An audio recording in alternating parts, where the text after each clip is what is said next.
ডাকসুর নির্বাচন থেকে আমরা আভাস পাচ্ছি এই ডাকসুর নির্বাচন আমাদেরকে পূর্ববার্তা দিচ্ছে।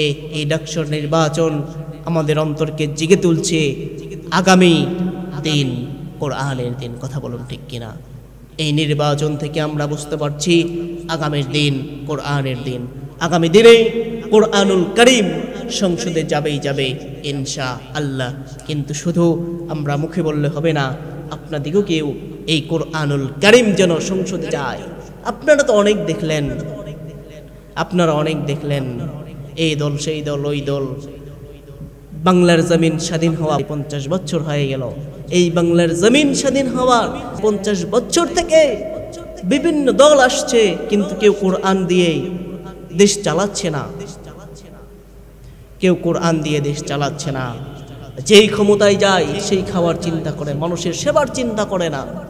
তাহলে আপনারা তো অনেক দেখলেন, 50 বছর দেখেছেন। বিগত দিনগুলোতে এক দল আসে আরেক দলের উপর অত্যাচার শুরু হয়, আরেক দল আসে আরেক দলের উপরে অত্যাচার শুরু হয়। এবার একটু না হয় দেখেন কোরআন দিয়ে এই সংসদ চললে, কোরআন দিয়ে এই দেশ চললে কেমন হয়। এই মুহূর্তেও যদি জেগে না ওঠেন, এখনো যদি ইসলাম কায়েমের জন্য কথা না বলেন, বিগত 15-17 বছর ধরে যেই ফেসিবাদ বাংলার জমিনে আলেমদের উপর, সাধারণ মানুষের উপর, যারা কোরআনুল কারীমের কথা বলেছে তাদের উপর, যারা কোরআন বিজয়ের কথা বলেছে তাদের উপর যে অত্যাচার, নির্বিচার, নির্যাতন করেছে বাংলার জমিনে, যদি এখন আমরা মুসলমানেরা এক হতে না পারি, এখনো যদি দিন কায়েম করতে না পারি, এখনো যদি কোরআনুল কারীমকে সংসদে নিতে না পারি, তাহলে আপনারা জেনে রাখেন বিগত দিনে ফ্যাসিবাদ সরকার বাংলার জমিনের সাধারণ মানুষের উপরে যত প্রকার জুলুম, অত্যাচার, নির্যাতন, নিপীড়ন করেছে, আগামী দিনে এর চেয়ে বেশি নির্যাতন, নিপীড়ন, জুলুমের শিকার হতে হবে। কথা বলুন ঠিক কিনা মুসলমান? সুতরাং সময় এসেছে, বিজয় এসেছে। আল্লাহ সুবহানাহু ওয়া তাআলা আপনাকে আমাকে সুযোগ দিয়েছেন দিন কায়েমের জন্য, দিন বিজয়ের জন্য। এটাই সুবর্ণ সুযোগ। এই সুযোগ যদি আমরা এখনো কাজে লাগাতে না পারি, তাহলে ভবিষ্যতে আর বাংলার জমিনে দিন কায়েমের জন্য এমন সুবর্ণ সুযোগ নাও আসতে পারে। কথা বলুন ঠিক কিনা? অন্তত আপনি যেন হাসরের ময়দানে আল্লাহ সুবহানাহু ওয়া তাআলা যখন আপনাকে প্রশ্ন করবে দিন কায়েমের জন্য কি করেছো, আল্লাহর দিন বিজয়ের জন্য কি করেছো, তখন যেন আমি এই কথাটা হলেও বলতে পারি, আল্লাহ রাব্বুল আলামিন, আমার তো সেই সামর্থ্য ছিল না দিন কায়েমের জন্য যুদ্ধ করব, এমন কিছু ছিল না, কিন্তু আমি একটা সিল মেরে তোমার পক্ষে সাপোর্ট করেছি, সাফাই গিয়েছি। তাহলেও তো আপনার আমার নাজাতের ওসিলা হয়ে যেতে পারে। কথা বলুন ঠিক কিনা? আল্লাহর হাবিব সাল্লাল্লাহু আলাইহি ওয়াসাল্লাম প্রথম অবস্থায় যখন দ্বীনের দাওয়াত দিয়েছেন, মানুষেরা তেমন কিছু মনে করে নাই।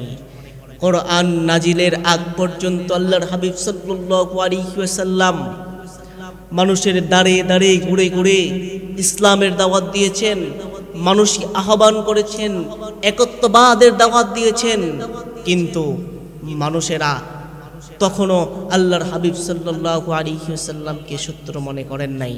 কিন্তু যখন আল্লাহর হাবিব সাল্লাল্লাহু আলাইহি ওয়াসাল্লাম কোরআনুল কারীম নাজিল করেছেন, কোরআনুল কারীম নাজিল হওয়ার পরে যখন সংসদে কোরআনকে নেওয়ার কথা বলেছেন, তখনই একদল আল্লাহর হাবিব সাল্লাল্লাহু আলাইহি ওয়াসাল্লামের শত্রু হয়ে গিয়েছেন। বাংলার জমিনেও আপনি যখন রোজা রাখবেন, রোজা রাখা আল্লাহর আইন আপনি মানবেন, সারা বছর আপনি রোজা রাখেন, কেউ আপনাকে নিষেধ করবে না, আপনার উপরে কোনো জুলুম অত্যাচার আসবে না। আপনি নামাজ পড়বেন 5 ওয়াক্ত নয়, আপনি যদি আরো তাহাজ্জুদ পড়েন, নফল পড়েন, সুন্নাত পড়েন, ইশরাক পড়েন, আওয়াবিন পড়েন, আপনি সারাদিন নামাজ পড়েন, কেউ আপনার বিরুদ্ধে কথা বলবে না, কেউ আপনাকে কটূক্তি করবে না, বরং আপনার সাফাই গাইবে। আপনি যখন হজ করবেন, একবার নয়, আপনি হজ করতে করতে খাজা উপাধি পেয়ে যাবেন, 40 বার হজ করবেন, কিন্তু কেউ আপনার বিরুদ্ধে লাগবে না। যখনই আপনি বলবেন কোরআনুল কারীম দিয়ে সংসদ চলবে, তখনই আপনার পিছে লাগবে। কথা বলুন ঠিক কিনা?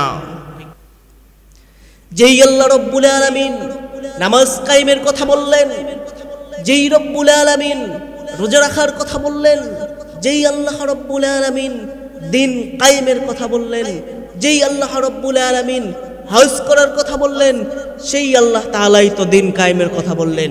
তিনিই তো বললেন কোরআন দিয়ে সংসদ চলবে। আল্লাহ সুবহানাহু ওয়া তাআলা বলেন এই সমস্ত কিছুর রাজত্ব কার? একত্ববাদ আল্লাহর। সমস্ত কিছুর, সমস্ত দুনিয়ার ক্ষমতার মালিক কে? আল্লাহ। সেজন্য আসুন, সময় এসেছে আমরা এখন এক হই, এই সুবর্ণ সুযোগ যেন আমরা হাতছাড়া না করি।